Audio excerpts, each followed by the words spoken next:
All right, hello and welcome. Thank you so much for joining us today for this first webinar in StarTide's new monthly series. I'm going to pass it to Dr. Lynn Wells in a moment to introduce our speaker today, Dr. Sara Cobb. But first, I wanted to start with a couple of housekeeping items. First, I wanted to let everyone know that upon entry, you are muted, so please do remain muted throughout the presentation. If you are not talking, there will be time at the end for Q&A, at which point I welcome you to unmute yourself and turn on your video to ask a question. It's up to you whether you'd like to have your video on or off during the presentation. I also would like to welcome you to post questions or discussion in the chat box throughout the presentation. So please do feel free to do that and use the chat as you like. And with that, I will go ahead and pass it over to Dr. Lynn Wells. Anna, thank you so much. Welcome to everyone today. It gives me great pleasure to introduce Dr. Sara Cobb, who is the Drucie French Cumbie Chair at the Jimmy and Rosalynn Carter School of Peace and Conflict Resolution at George Mason. She also is the director of the Center for the Study of Narrative and Conflict Resolution at the Carter School. And this provides a hub for scholarship on narrative approaches to conflict analysis and resolution, which she also teaches in her faculty role. So without further ado, let me turn it over to Sara. Well, Lynn and Hannah and others at the Center for Resilient and Sustainable Communities, where StarTide is affiliated and located. At least that's where I understand its positioning. I really appreciate the invite and looking forward to working with folks today. It's my first foray into the StarTides community, and I'm eager to make friends and connect and learn more about what the community is doing.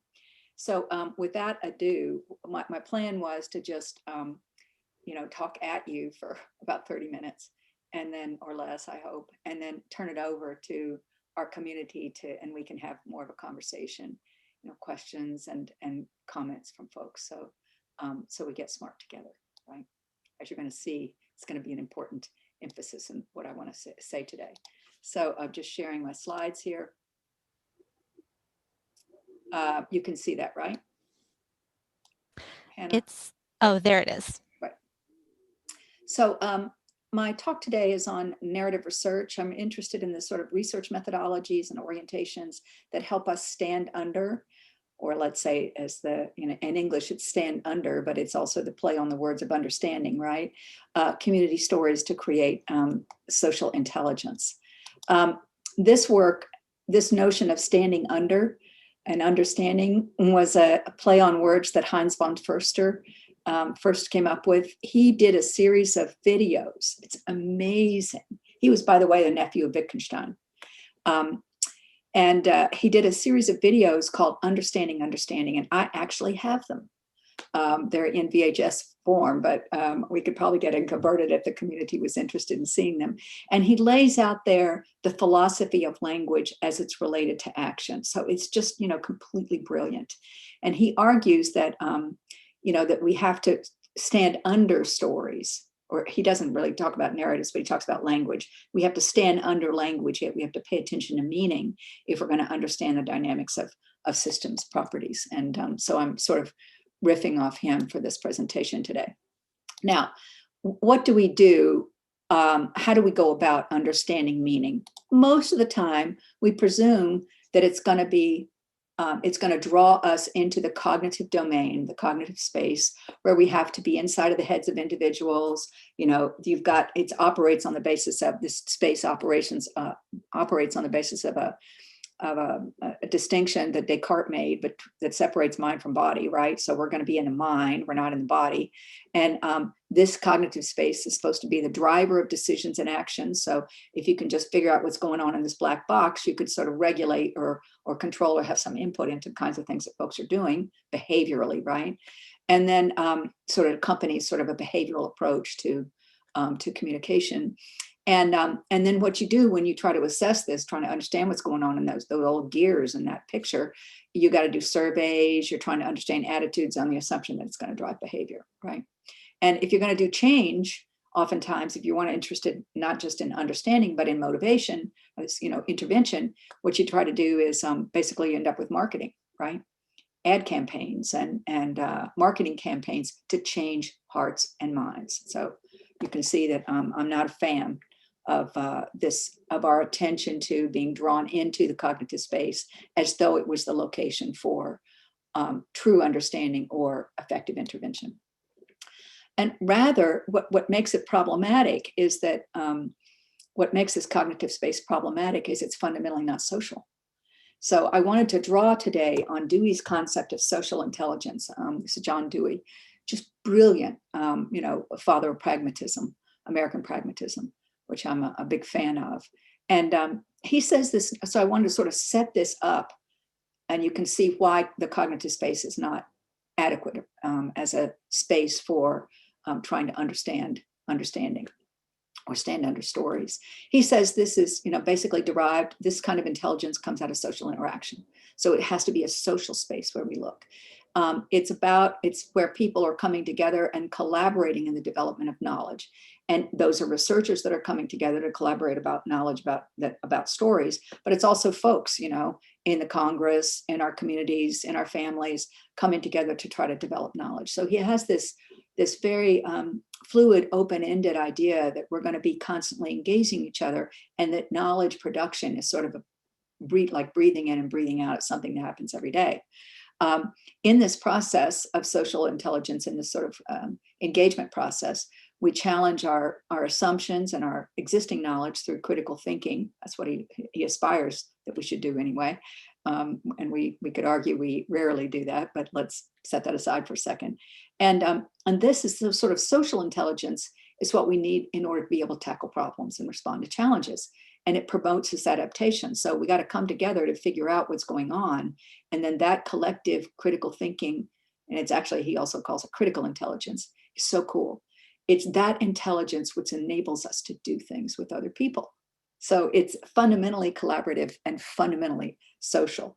And this is a little quote by Jung, right? To the critical intelligence, nothing is left of absolute reality. So he's very much a social constructionist, Dewey was, which then suggests we don't need a cognitive space, we need a narrative space, right?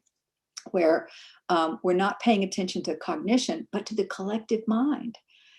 Where we are focusing on the kind of interactions between people that lead to the production of social meanings, and that all of this is empirically available in narrative. So we don't have to worry about, this black box and what's really going on in there. All we have to do is listen to what people are saying. Now, one could argue there's a lot of good research that says you might have a gap between what people are saying and what they're really thinking. So that would imply that the narrative space is not a valid place to understand meaning, because, people have got crossies count, right? They've got their fingers crossed like we used to do when we were kids, and hiding it behind their backs and keeping meaning hidden as they talk in open spaces. And this wonderful work by James Scott in a book called Weapons of the Weak wrote about hidden transcripts. So we can have hidden transcripts. It doesn't mean that everything is on the surface available, but with a little bit of scratching, a little bit of interrogation, a little bit of engagement, and that's one of the important words that I want to give you today, we can come to know what's going on with folks through talking, through speaking, through watching, looking empirically at words and language. And this, I think, implies, and this enables this more social view, this narrative view, helps us see that it's a very fluid space, right? However, it is highly policed by social norms, so that, just we said, not just anything can be said. And we all know, at least those of us in the field of conflict resolution know, that there are plenty of spaces where people don't want to speak out. They don't want to say what they think. And that's because of the way in which the space they know is policed. So we've got some politics in here. I guess that's also what I'm trying to say. This social space is a political space. And this fabulous French philosopher named Rancière wrote a book called Dissensus. And he talks about the way in which languages and meaning is policed, which is really, I think we have to keep that in mind. So let me get some kind of didactic for a second. Not wax so philosophical, but a little bit more about some definitions here. If we're going to think about this narrative space, we got to think, well, what is a narrative, right? And I'm going to start out with the definition of a story. This is defined more generally as a piece of discourse that has a beginning, a middle, and an end. And this is sort of the typical three-act definition of a story as having an inciting incident, confrontation and conflict, and then some kind of resolution or denouement, right? We have a lot of conflicts in the world that never get to that resolution and denouement phase, but we certainly can be supporting that to happen if we understand the first two acts. Let's see better.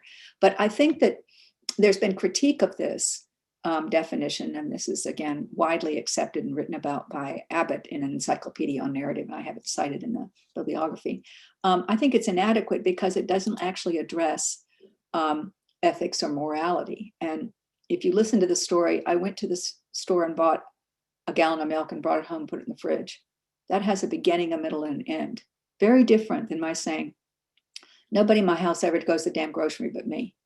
And I've got to go to the store, buy the milk, bring it home, put it in the fridge, and then, do it again 3 days later. There's a moral point to that story. And that is, I feel isolated and alone and burdened and irritated about the way in which I've got to be the only one at home shopping for milk. So basically, narrative, different than story, a narrative has a moral point. And for us interested in social processes, conflict, and development, or supporting communities and nations, et cetera, to rise to the challenges they're facing, we got to be interested in narratives, not stories. So this is also a definition from Labov, who's a famous narrative theorist, and he says a narrative is a story, three-part act, right, with a moral point.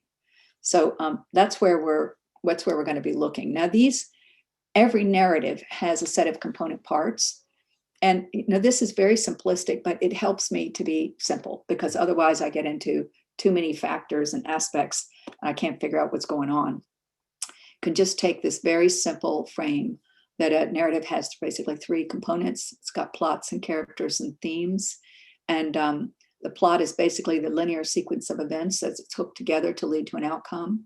The characters are folks involved and the sort of traits they have and how they're positioned by the storyteller, and how they're positioning themselves also, because the storyteller is always positioning themselves, and the value systems, which is what's right or wrong or good or bad. And that can either be very, very simplistic or very, very multinodal, right? Now, one of the things that's important about this diagram, probably the most important thing, is that the character gear is bigger than the other two for a reason. And that is that the positioning of the characters is what the story is really about. It's not about the environment. It's not about the economy. It's not about, the grocery store. It's about the people who have to go to the grocery store, the people who are denying environmental change, the people who are trying to support development. It's the people.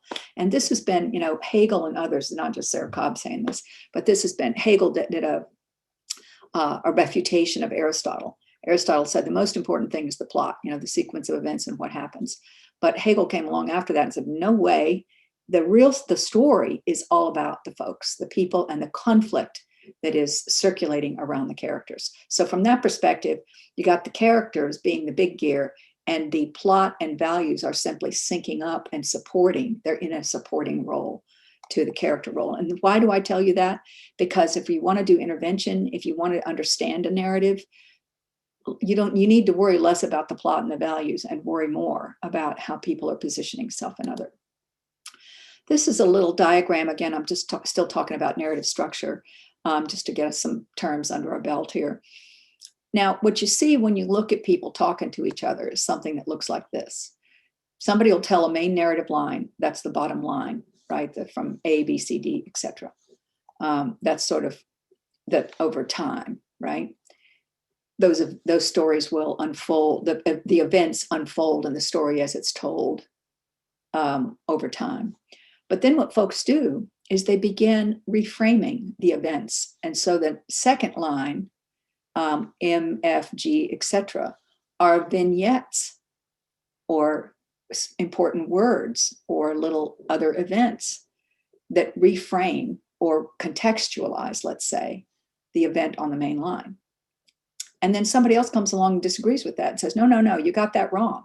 So X through Y, X through Z is an effort to reformulate and destabilize the meaning of F and G, which is an effort to either contextualize or destabilize the event line B.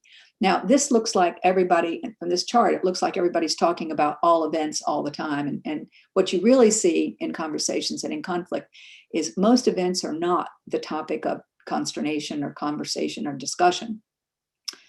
There are only one or two events in a plot line that everybody's dealing with and talking about. And you'll find them layered up like big towers, essentially.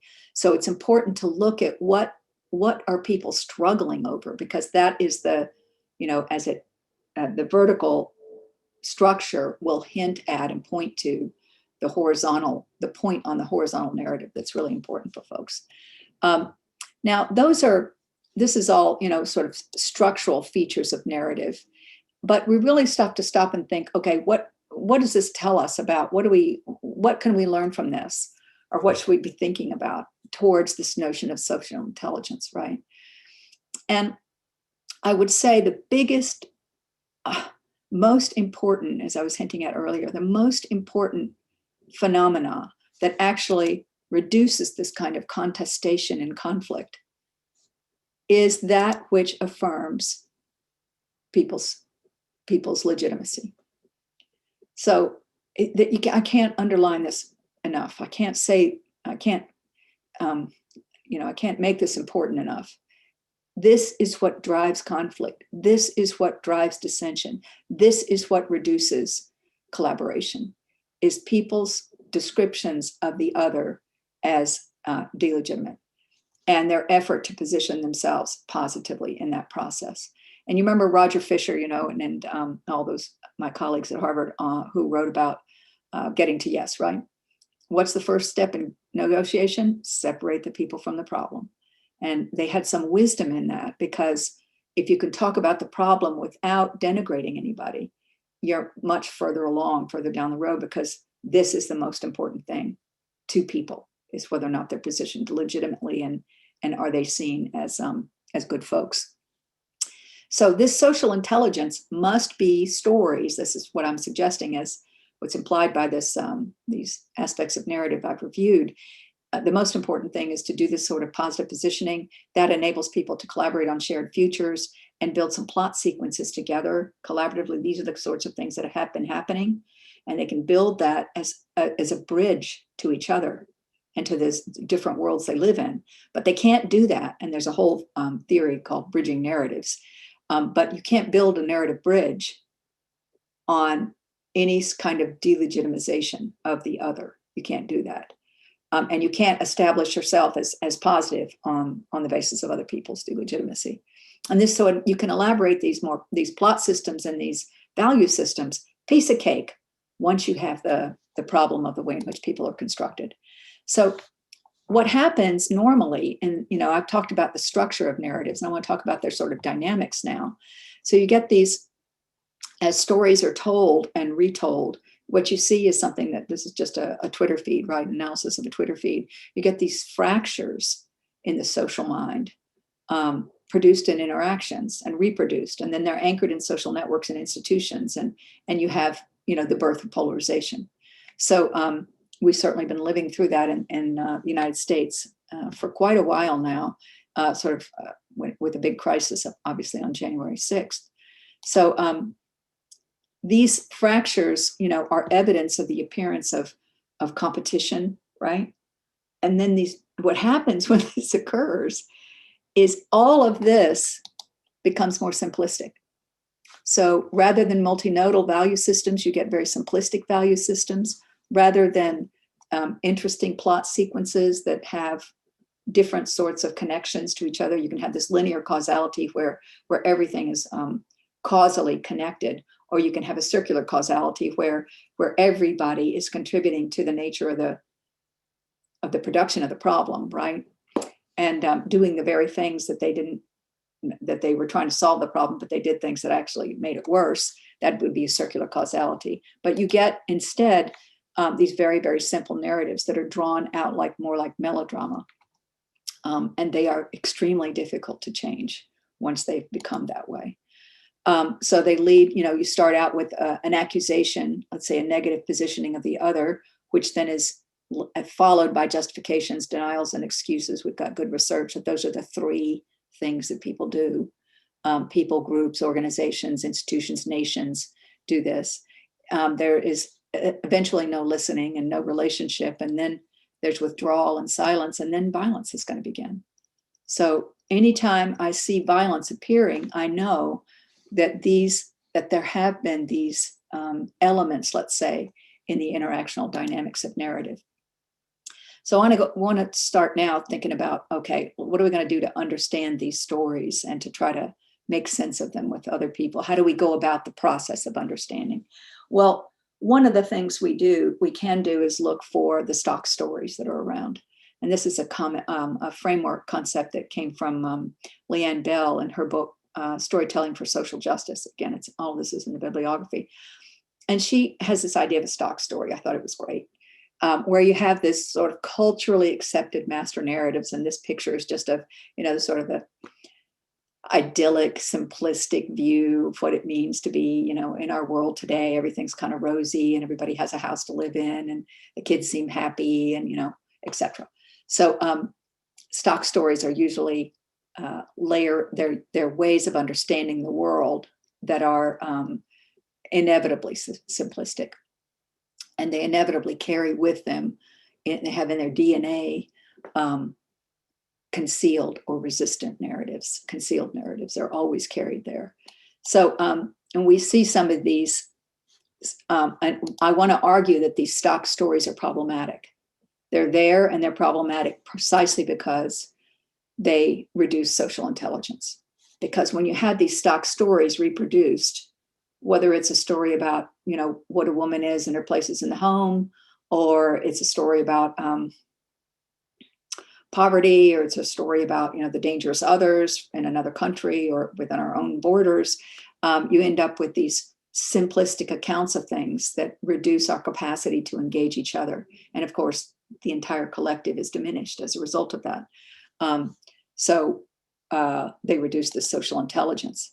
Now, what we can do to increase our social intelligence as researchers is I wanted to share with you Solon Simmons' work on root narrative analysis. So he said, okay, we're not just going to take these stock stories. We're going to actually look for, what we can say, or what we can learn about the particular way in which people are telling stories. And he hypothesized, and I think it's an interesting theory, that there's four main discourses that have emerged in the Western world over time, right? And that you see these very, very dominantly in our Western culture. And you can almost see this also as a temporal emergence, right, of these. So he argues that the discourse of the sectarian discourse, or the sectarian narrative, emerged, let's say with Thomas Hobbes, emblematic of Thomas Hobbes, as people were worried about the mob and needed to secure the state. So there's this discourse about defense and stability and unity within the state. All of that is an effort to conserve the state. And we hear this a lot. We heard this a lot after 9/11. We're hearing it a lot now as we worry about, let's say, extremists within the country, right? What are we going to do to preserve our capital and our democracy, et cetera? And that can be handled and framed as a question of defending the state. And then emerged, in response to that, probably, libertarian discourse or root narratives, which then exemplified by John Locke, which was all about, okay, you have a very strong state. What about the individual? We don't want to get erased or denied. We don't want to be subsumed by the state. We want to maintain our individuality. So you find these narratives about the right to hold property, merits is very important, and the consent to be governed by the state. So a lot of folks that don't want to wear masks, I'm a runner, and I'm periodically I get irritated on the trails I run on because folks don't have on masks, right? And if I say anything to anybody, I get this libertarian narrative at 7:30 in the morning, where people are talking about, I don't have to, nobody can make me, and our government can't tell us what to do. So that is definitely a libertarian narrative framing. Karl Marx emerged, maybe not after that, but let's say in conjunction, but in relation to that.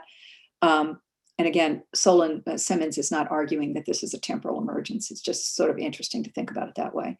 The third one is this egalitarian discourse exemplified by Karl Marx, focus on accountability, equality, equivalent reciprocity in terms of division. So you find, people who speak that narratives are speaking about, the inequality in this country, for instance, and what do we have to do about it? And then you have, big government programs to try to support people. And then the libertarians are coming along saying, no, why didn't they save their money in the first place? Or if they're poor, go get a job, right? You see this tension between the egalitarian and the libertarian, even now playing out in Congress as they debate the bills. And then the last one is the dignitarian discourse, where you've got, that's exemplified by Frantz Fanon, who argued that, in fact, really what happens is that the world is composed of lots of different kinds of folks, and some people are excluded and marginalized. So we have to worry about inclusion. We have to worry about recognition of those people and their differences, and we have to honor them and respect them. And that will lead to their liberation. That will support their emancipation. So these are four very, very different narrative systems. And Solon's recommendation about, and I'm bringing this as a methodology to think about the standing under stories, is you can at least see the divisions between, you can see the differences between sort of a given narrative landscape and what sort of narratives are in operation. And I don't think you can expect to have, I don't think you can expect to convince the libertarian narratives that from an egalitarian perspective, it won't work. Now, you might be able to come together and talk about economic power or political power or military power or status power, but you're not, he's arguing, saying also that there's some room to build collaboration across these and connection across these. But I think you need really, really good facilitation for that. So that's one tool I thought was really interesting. Now, I used this tool for some research that I did on the Arctic. I interviewed a community in the Arctic that was composed of Indigenous people. I interviewed non-Indigenous and Indigenous members of the community. And I found that this resilience, this pattern that I said was associated to resilience, was told in the narrative, the dignitarian narrative, where they are honoring and respecting their traditions, their history as Indigenous people, really interested in their culture. They see that connected to the whaling that they're engaged in, that expands and promotes and maintains their traditional knowledge, and that these social services that they have, that they are really important to them, are also in line with their faith, and that all this community is all connected, and they describe themselves as resilient because of the reproduction of traditional knowledge. Whereas they also, and this was again Indigenous and non-Indigenous people, talked about the conflicts that are in the community. And largely they see this as, resonating between the oil industry, or as a function of the oil industry, and that has generated sort of a political hierarchy in the communities, and contributed to historical trauma of the Indigenous people that now then engage in what they called lateral violence, which is they're violent against each other, sort of stepping on each other's backs to get ahead, and backbiting and infighting and that kind of thing. And that's led to some community fissures. So you see this conflict pattern has been, is a discourse that's told in the, it's a narrative about, let's see what it is. This is the egalitarian narrative here, in the sense that particularly the Indigenous folks, this conflict narrative is told in an egalitarian narrative. And it's really folks talking about, we were going to get our share. we're not going to be left behind. We're going to have, that's not all right. We're going to make sure that our community is benefiting from this oil. So it's really the egalitarian and the dignitarian narrative that are in struggle here. And of course, the people on the resilience side are going to be in favor of climate change regulation, divestment in oil, et cetera. And the people on the egalitarian side on this conflict pattern are going to be, in favor of private property and the liberty of the indigenous communities to take charge of their own economic futures. So I'm going to quit in just a minute here. I actually have a couple more things I'm going to tell you, so I'm going to speed up. Bourdieu came up with this notion of narrative habitus, and let me make the transition here. This is very interesting, but what I didn't do here in this research was include myself. So where's my story in all of this? You don't see that on the map here. So I'm looking in as an observer on these stories, right? And the other problem is I don't have any reference to the master narratives that are in circulation.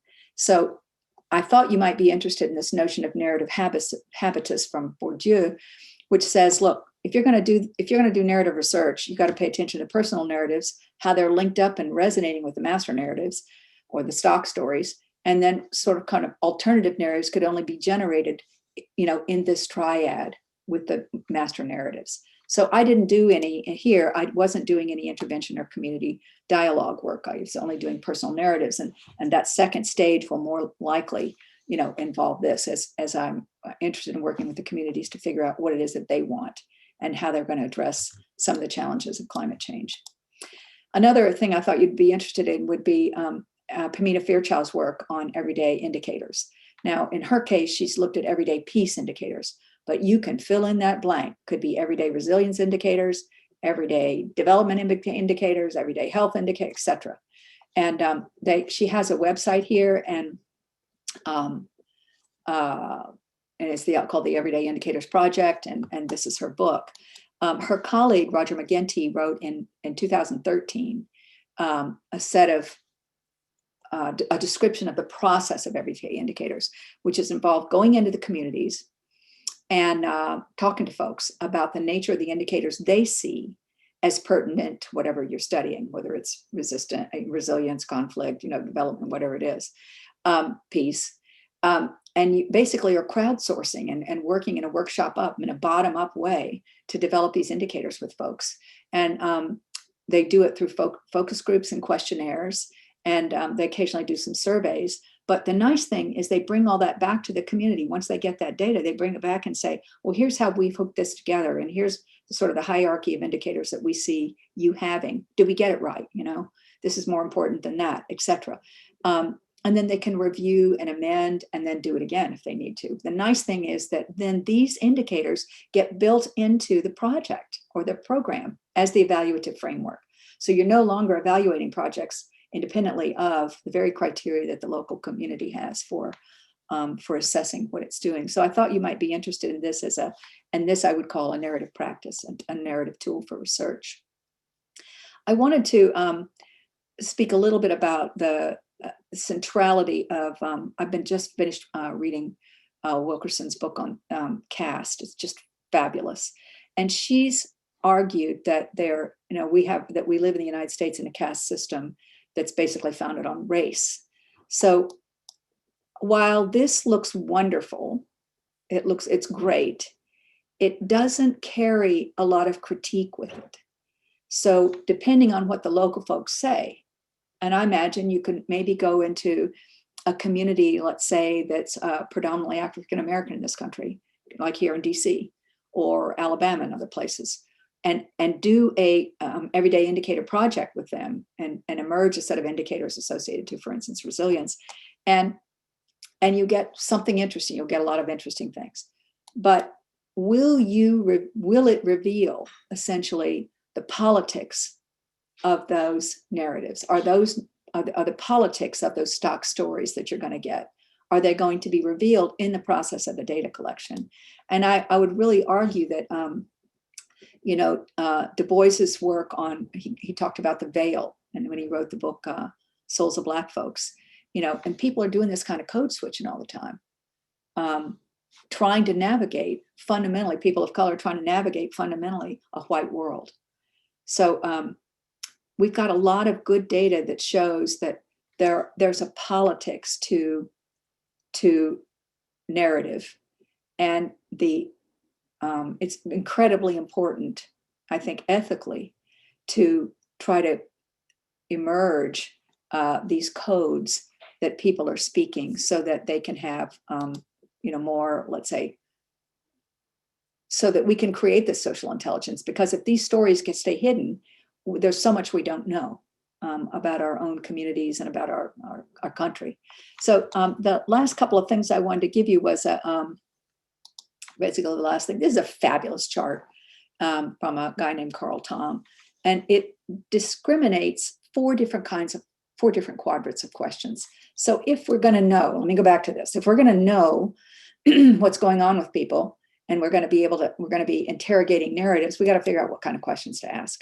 And these questions on the top two quadrants actually reproduce stock stories. Strategic questions, don't you think that, and wouldn't it be the case that, or questions that confront, or linear questions, which is, could you tell me what happened here? You're going to get a stock story because the narratives are going to repetitively reproduce themselves.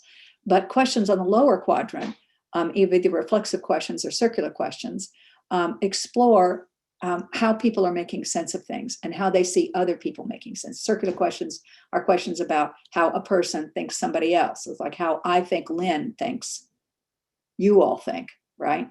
I could ask Lynn a question, who in this StarTides community, Lynn, do you think would be the most interested in circular questions? And Lynn would tell me. And so it yield relational information, because now I know about how Lynn sees all of you all, right? And all of you all that are listening know how Lynn sees you too. So they're fabulous questions that either reflexive or circular questions that end up enabling people to deconstruct their own stock stories, and that supports the development of social intelligence. That fits sort of the ethos of the work we've been doing, the field of conflict resolution has been doing to decolonize methodologies and ensure that, let's say, people who have been traditionally marginalized are included in the development of social intelligence and the development of knowledge. So this is basically all important, because what we want to do here is make sure that the stories we're writing as we do research are good stories, because we're going to inscribe the world with them, and the stories we tell actually construct the world we're in. So it behooves us to do this well, and to be careful about the kinds of stories we're telling. And then I have here a bibliography. So for anybody that's interested. So I'm thank you for listening, and I'm looking forward to questions and comments. Thank you.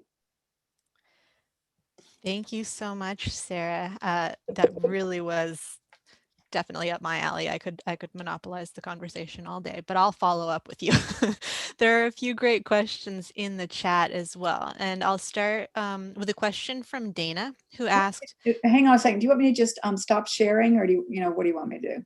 You want me to share? That would be fine. Yeah. If you— Sure. Great. I'm sorry, please go ahead. So Dana asked, is it stock stories that are problematic, or the nature and structure of the stock story? For example, you can tell simple inclusive stock stories. Doesn't it depend on who writes the stock story? And Kyle provided a perspective, but also would love to hear your response on that. I don't know. I tend to think that stock stories, even if they're, I mean, you can imagine a stock story about democracy, right? Mm-hmm. And democracy is a place it's designed to be inclusive, to pay attention to the voices of all people, and to and provide a space for us to manage our problems collectively. That's a great story. But there are a lot of people that wouldn't agree with that. And I think what happens in stock stories is they end up suppressing the kinds of differences that folks would have. And depending on how they're policed, right?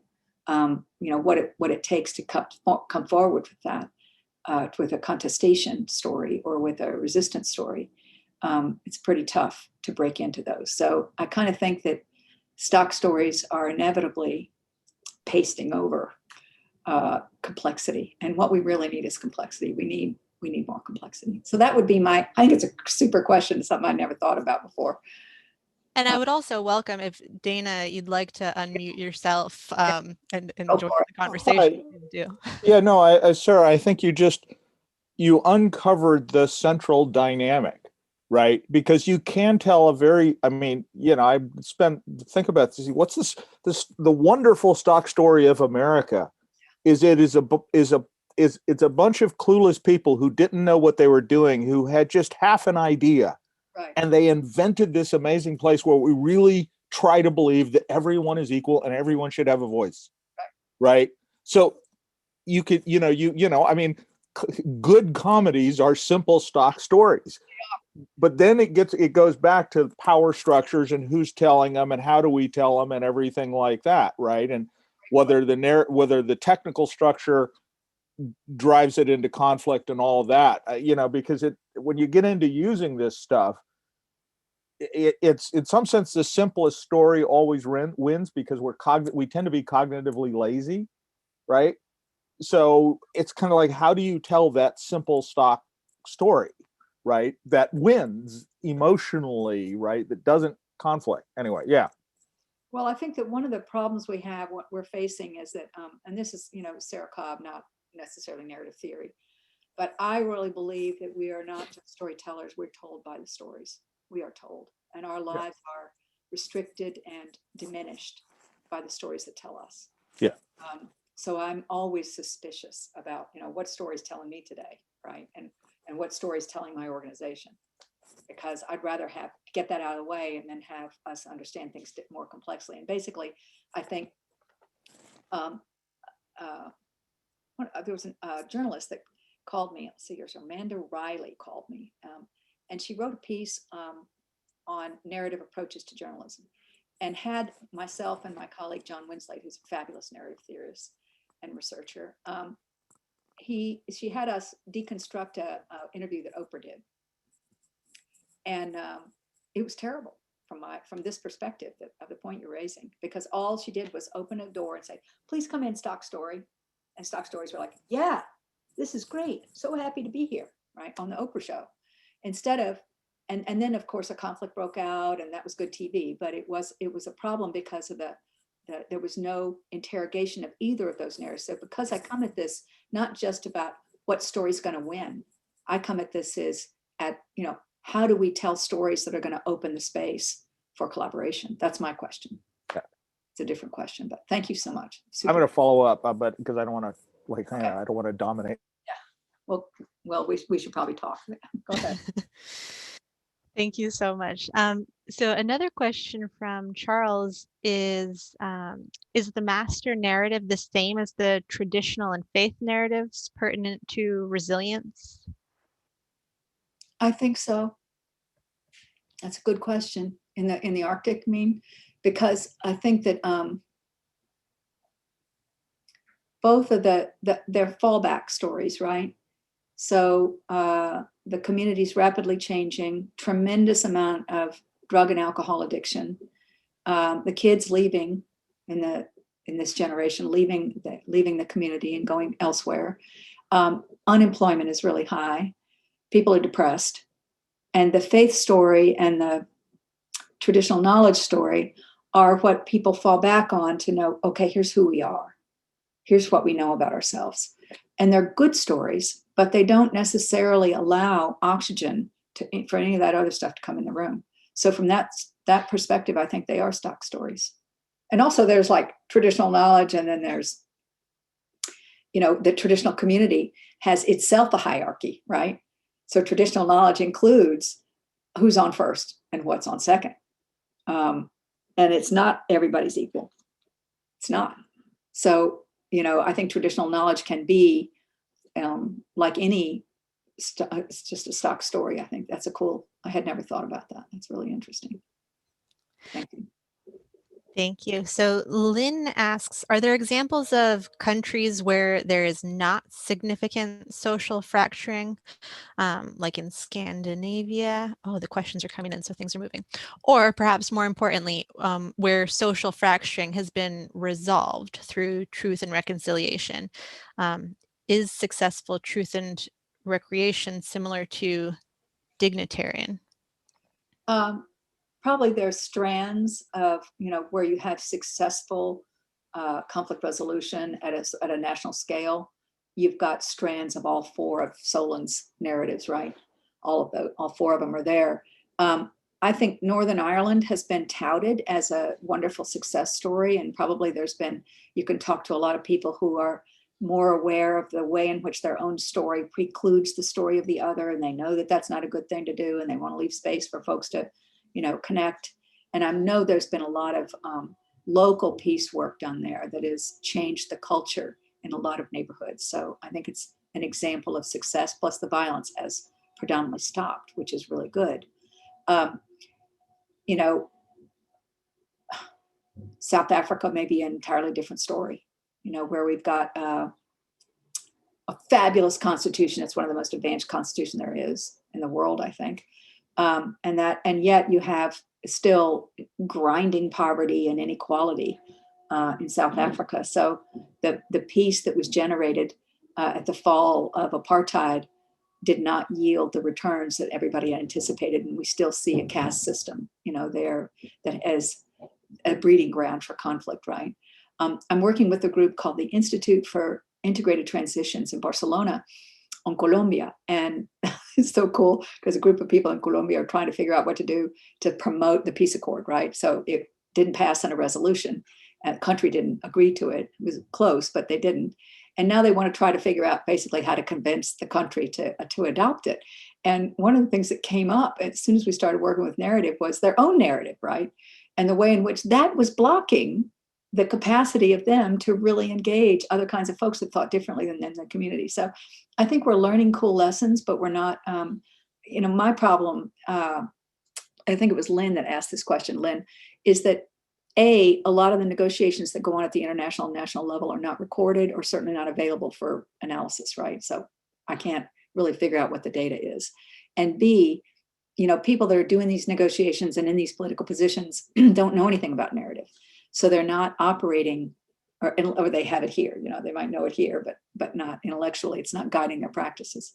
So I think we've got a nascent field on our hands, and we're going to have to work hard at getting more data. Thank you. So what I will do, Amelia sent me a message saying that she had a question she'd be willing to ask live. So Amelia, if you want to unmute yourself, then I welcome you to do that. Awesome. Hi there. Thank you everyone for hosting this and having it be just so amazing. This is not at all what I expected it to be, which is great. I love having my going in with no expectations and then having them subverted anyway. So the question that I wanted to ask is, I'm hoping you could talk more about the idea of stories and narratives and how they impact collaboration when we're talking about organizational culture. Right. And the space that I'm coming from, like the discussion before was the perfect segue, because I'm coming from a national security space, right, where there are conversations and then there are conversations and then there are conversations. So I'm hoping to get some thoughts on that. I think that what we don't have, and maybe it's just, turtles all the way down. We don't have it because we can't have it, because we can't have it, because we can't have it, right? But it would be really nice to imagine organizations that, could become learning organizations. We go back to that language, right? From the, I guess, the 80s and 90s, right? Into the 2000s, we were talking about that. And even I remember I submitted a proposal to USAID with another team. We didn't get the money for one of these big, $15 million grants, to create a platform, a learning platform inside of USAID, which would be a space where people would sit down and reflect on what were the lessons they were getting from the periphery, from the different USAID offices around the country, and how did those offices relate to the center, and what we're learning, and then what would that have to do with policy, et cetera. So I think there needs, one suggestion I might have, Amelia, and I think we need to do this, and even in my little school, the Carter School, is have these spaces where we can reflect on and engage the narratives that are at play. And it's a scary thing to do in organizations, scary to do in the intelligence community, scary to do anywhere. So that, because it's scary and people are worried about getting delegitimized, the question then is how to do that in a way that is, productive. And again, I think the leading foot is always legitimizing, always looking for the upside, and that's why some people have argued appreciative inquiry is the way to go, right? Where you simply are asking questions based on glass half full. I'm kind of too cranky for that. And I want, I don't want somebody to be to blame, but I certainly don't want to just sit around with good stories about how everything is so great. I do think engaging things we don't know, looking at our own assumptions and finding a space where we can do that with other people where they're not discredited. There are these other tools. There's narrative tools, Amelia called. There's something called externalization. Obviously, you know about reframing, probably. There's positive connotation, circular questions, something called scaffolding. There's a bunch of tools that you could use for organizing meetings that would operate very differently than most of our meetings do. But I sort of have to get that information out there. And I'm teaching students about it all the time, but I probably should write a book should develop a bibliography, because a lot of people have written about these things. We just have to get them out there. So I don't know if that's helpful or not. Thank you. Thank you for the question, and thank you, Sarah. There are lots of great questions, and I'm afraid we might not get to them all. I'm going to try and synthesize a little bit here, though, because there's a couple of questions that get at the idea of truth. So Nancy asks, using these tools, how might we extrapolate truth? And then Brenda also asks, how can we ourselves start deconstructing the notion of truth? How do we build back stories to enable different truths to emerge? Yeah, we're kind of in a post-truth world now, and it's sort of scary to think about. We don't want the Holocaust to be denied. We don't want scientific information about climate change to be denied. So I think that the focus, and we're living with all this tremendous amount of disinformation, conspiracy stories, and all that stuff right now inside of the country. And it seems to me the way, if I were, running the world, if I were in charge, I would, if I were Biden, I would set up a very large national conversation on how did we come to know what we know, right? Which is not about what we know. It's about how we come to know what we know. And what about our lives led us here? And what did we learn as we think about these things? So, something that would foster a critical engagement and a good engagement, a legitimizing engagement between very, very different groups. And I think if we could do some of that, not just in communities. And I remember Clinton tried to have that big race dialogue. I don't know if y'all remember that from the 90s, and it was a flop. But it was a good idea, it just didn't work. But I wasn't thinking so much about communities, but imagine some things like, some big social media events where these sorts of conversations, different kinds of conversations could take place, and people could learn how to do conversations differently. So that's about all I'm going to get, as close as I'm going to get to. I certainly don't want to go across the line and say there is no truth. I'm not going to say that. But I do think we focus on whether the truth is there or not, rather than on how did people come to understand the world in a particular way they do. And that is the sort of second order, let's say. We might call it a deconstruction, but you can also think of it as the conversation stays at a second order level where we're not talking about the thing, we're talking about how we came to understand the thing. And that's always a story we can appreciate and explore. Is that lame answer helpful? Yeah. And again, I'm reading out these questions, but I fully welcome those who are asking them to unmute yourselves and engage in the conversation. Sure. Feel free. Emmanuel asks, how do you account for human bias in this approach? Kahneman and Tversky, sorry if I'm mispronouncing, found that humans like simple narratives. How do we know that we're not minimizing or ignoring important stories and elements because of our own bias? I think, bias is a word, let's be clear, that fits a cognitive approach to the world. So it's a terminology that's part of that more cognitive frame of the world, totally legitimate, totally fine, but nonetheless of part of that family of cognitive frameworks, cognitive discourse. So it doesn't help us think socially. because bias can be an individual problem, right? But really what we've got is giant stock stories that everybody's buying into these things, right? So I agree that Kahneman and Tversky have pointed out that we all love these simple stories. It's kind of like a dopamine, right? When I get into my left-wing pinko communist framework of, my left story about, poverty and inequality or whatever it is, I'm talking about, it sort of gives me a dopamine hit, right? When I get to talk to people like me, I sit at my dining room table with my friends and we're all like used to be going at it and sort of reinforcing each other, and the story gets simpler and simpler. So I know that we all like it, but I think that somehow, that's not what Dewey was talking about. Dewey didn't say, how are we going to tell stories that we like?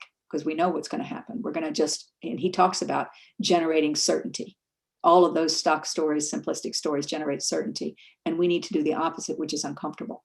So I think we need settings and processes and spaces and leaders and models for how do we do this in a way that is, how can we generate uncertainty in a way that leaves people safe and feeling supported, and not, shamed and humiliated and all that other kind of stuff.